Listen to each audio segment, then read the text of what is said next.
I'm pushing twin Taurus in my Ford Flex, making quick decisions without using brakes.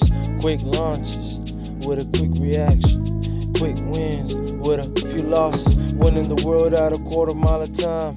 I pop the hood just to show that I've arrived. Yo, welcome to the channel, guys. Thank y'all so much for tuning in. All About Cars presents to you another unboxing video of these H&R Springs and these GODSPEED Coilovers that you'll see in a minute.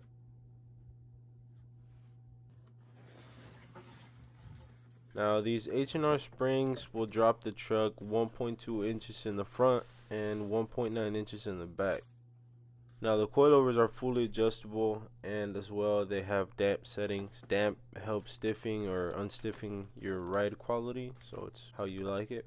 And the H&R Springs improves handling and it reduces roll, so that's good. Both are good choices on improving handling and reducing roll. They're both good choices. Now, one of the reasons why I have coilovers and springs, well, back then I had a 2010 Ford Flex. It was not EcoBoost, and I was thinking about just making it look nicer, just getting a set of wheels and coilovers. I ended up trading that Ford Flex with the 2015 all-wheel drive EcoBoost that I have, and I still have the coilovers. I never installed them. They're sitting in the box. And the thing is, the 2010 coilovers don't fit for the 2015, and it's only the front ones that don't fit. The rear ones work and they're good to go, but the front ones, you need to completely change out the knuckle in order to make them work. And I don't want to do that because you're basically swapping your knuckle to the old suspension rather than the new suspension. So one thing that I'm thinking about doing is putting the front springs on the front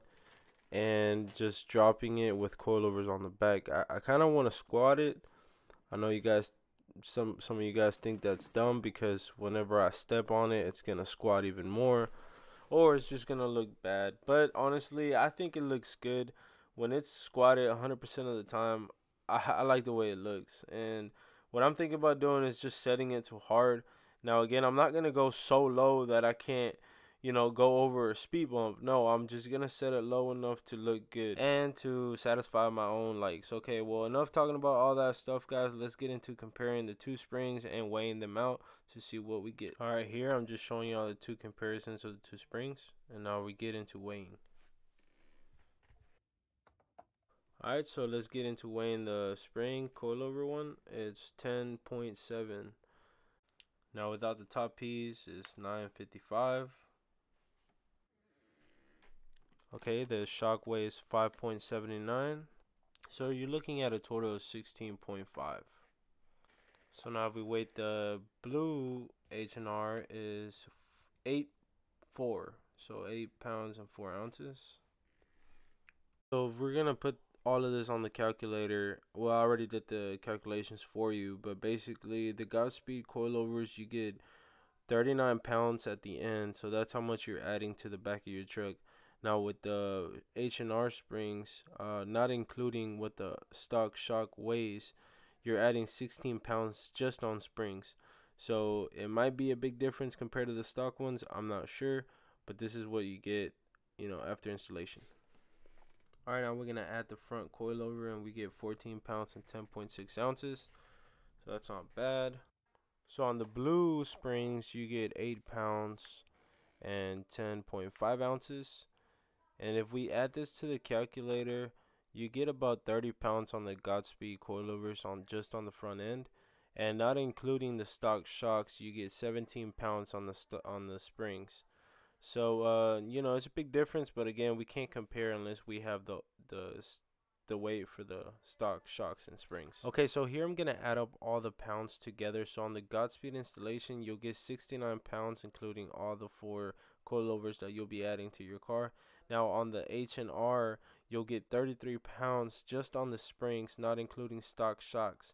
So we don't know what the weight is on the stock shocks, but again, we know the comparison between the GODSPEED springs and the H&R Springs, so that at least we get that out the way. So I hope this video helped you in some way, or you learned a little bit from it, or you at least got interested in getting coilovers or springs.